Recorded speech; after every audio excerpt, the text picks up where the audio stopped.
죄송합니다. 지금 박찬대 원내대표가 입장 발표를 해서 현장 연결해서 목소리 듣겠습니다. 연결해 주시죠, PD. 통해서 모았던 민주당의 의견에 대해서 간략하게 말씀드리겠습니다. 내란숙의 윤석열에 대한 구속 취소 청구를 받아들인 것에 유감을 표합니다. 검찰은 즉시 항고를 함으로써 국민적 상식에 부합하는 판단이 나오도록 해야 합니다.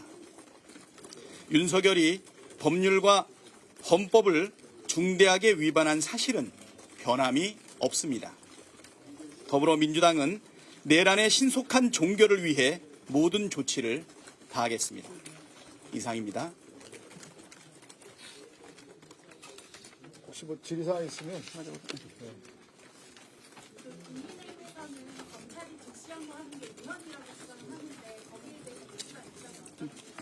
법률위원장 이용호입니다. 구속 집행정지 사건과 관련된 판단이 있었을 뿐이고 구속 취소와 관련된 어떠한 현재의 위헌 판단이 없었습니다. 결부시키는 것은 적절하지 않습니다. 네. 조금 더 박찬대 원내대표 발언 들으면서 일단 먼저 제게 지적하고 싶은 것은요. 네. 내란 숙의 윤석열 저렇게 지칭해서는 안 됩니다. 아직 현직 대통령이기 때문에. 대통령입니다. 네. 그리고 피의자 신분이죠. 아주 냉정하게 말하더라도 형사재판의 피의자이고 아직 유죄인지 무죄인지 모릅니다. 탄핵 심판 결과도 모릅니다. 네. 근데 민주당은 시종일관 그냥 윤석열입니다. 윤석열. 우리가 언론에서도요. 정말 흉악범죄자 아니면 네. C는 붙이죠. C는 뉴스에서 네. 다 그렇게 하지 않습니까? 그런데 저런 태도를 보인 지가 벌써 이제 2달째입니다. 네, 그런 것이 이제 법률 위반한 것도 명확하다. 본인이 판결까지 했지 않습니까 지금? 네. 아직 재판 중인데요. 그런데 저희가 예컨대 이재명 대표가 12개 중대범죄 혐의로 재판을 받고 있지만 네. 이재명 이렇게 하진 않지 않습니까? 네. 기본적인 어떤 그런 대통령에 대한 현직 국가원수에 대한 그런 그 도리는 해야 되는 것이고요. 네. 그다음에 오늘 저는 그 재판부의 결정 중에 사실은 인신 구속을 하느냐 마느냐 못지않게 저는 중요한 부분이 있다고 생각합니다. 네. 이게 어떤 부분이냐면 공수처의 내란죄 수사권의 논란 이 부분의 위법성을 해소하지 않고서 형사재판을 진행할 수 없다라는 부분을 써놨어요. 네. 그러니까 이 부분에 대해서는 판단을 해야 된다는 얘기죠.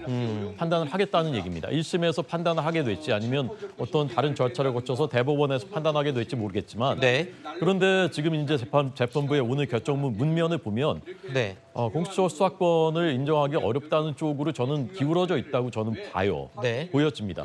그렇다면 이게 이제 다시 원점으로 완전히 돌아갈 수도 있는 겁니다. 네. 근데 이제 공수처의 수사는 인정할 수가 없고 그러면 경찰에서 수사권이 명백하게 있는 것은 경찰이거든요. 경찰에서 처음부터 다시 해야 되는 상황이 올 수도 있다라는 것입니다. 그러니까 이 내란죄라는 것에 대한 형사재판 자체가 뿌리에서부터 근본에서부터 지금 이제 흔들릴 가능성이 있는 것이에요. 그러니까 원점으로 돌아갈 가능성이 있는 것입니다. 그럼에도 불구하고 지금 민주당이 이렇게 내란 수괴다 그냥 규정을 해버리고 저런 식의 태도를 보이는 것은 법치주의의 원칙에 매우 위배되는 것이다라는 말씀드리고 싶습니다. 네. 저 김광상 변호사님께 제가 마지막으로 짧게 하나만 더 여쭐게요.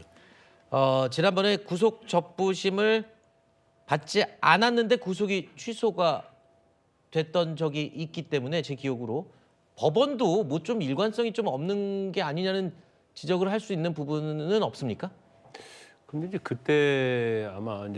그때도 아마 이런 내용을 전부 다 제기를 했거든요. 네. 그랬는데 그 이제 판사마다 생각이 다를 수가 있죠. 그때 다른 겁니까? 그렇죠. 그런데 이게 대통령과 관련된 거기 때문에 아마 그 당시 재판부는 이게 엄청난 일이잖아요. 그래서 아마 이게 본 재판에서 재판부에서 판단하면 될 것이다 이렇게 생각하고 이거에 대해서 아마 본인의 어떤 확정적인 의견 이런 것들을 회피했을 가능성이 좀 크다 이렇게 봅니다. 네. 더군다나 지금 공수처가 수사권이 있느냐 여부에 대해서는 뭐 의견이 좀 나눠질 수 있어요. 네. 저는 이제 수사권이 없다고 생각하지만 네. 경우에 따라서 수사권이 있다고 생각할 수 있는 거고 네. 지금 구속 만기와 관련해서도 사실은 이제까지는 일자로 계산했는데 다시 시간으로 계산하는 게 맞느냐. 이제 이런 부분도 사실은 검토와 연구가 필요한 부분이거든요. 이게 나중에 다른 사건들에 대한 모든 기준이 될 수도 있는 그런 부분이잖아요. 그렇죠. 그런데 자, 앞으로. 이게 확정 판결에 나지 않았다 하더라도요. 네. 특히 기간 계산과 관련된 부분은 네. 우리가 형사소송법이랄지 헌법의 대원칙이 피고인의 이익을 위한 거거든요. 네. 그래서 원칙적으로는 시간 계산을 해서 구속 만기 기간을 결정하는 게 맞아요. 그게 상식이거든요. 네. 근데 이제까지 검찰에서 그렇게 해왔고 그게 또 법원에 가서 기소가 되는데 아무런 문제가 없었잖아요. 네. 그러니까 법원도 검찰도 그냥 관행적으로 해온 거예요. 네. 이거 시간으로 계산해야지 인권의 문제에 적합하다. 이런 생각을 이제까지는 아무 뭐 생각을 해보지 못한 거죠. 네. 그러다 이거 가지고 문제가 되다 보니까 이제 법원서 뭐 저렇게 판단을 했다 이렇게 봅니다. 자, 이번 주말이 아주 혼란스러울 것 같습니다. 일단 법무부에서는 검찰의 석방 지휘를 받을 준비까지 하고 있다. 그러나 또 검찰은 내부적으로 7일 이내에 항고를 할지 여부를 또 고민할 수 있는 시간은 있습니다. 근데 앞부분에 우리 김광선 변호사가 말씀해 주신 것처럼 지금 이 시간 계산이 기준이 새롭게 생겼기 때문에 그리고 또 과거의 위헌 여부, 즉시 항고에 대한 위헌 여부가 또 논란의 핵심에 왔습니다. 그래서 이게 시간을 지체할수록 그 사안도 또 불법이 될 수 있지 않느냐. 이런 또 문제 제기가 가능하거든요. 검찰이 과연 빠른 시간 안에 어떤 결정을 내릴지 아니면 시간을 더 끌면서 판단을 내릴지 굉장히 관심이 뜨겁습니다. 자, 채널A 뉴스 특보 저희가 긴 시간 이야기를 나눠봤고요. 잠시 후에 저는 돌아오겠습니다.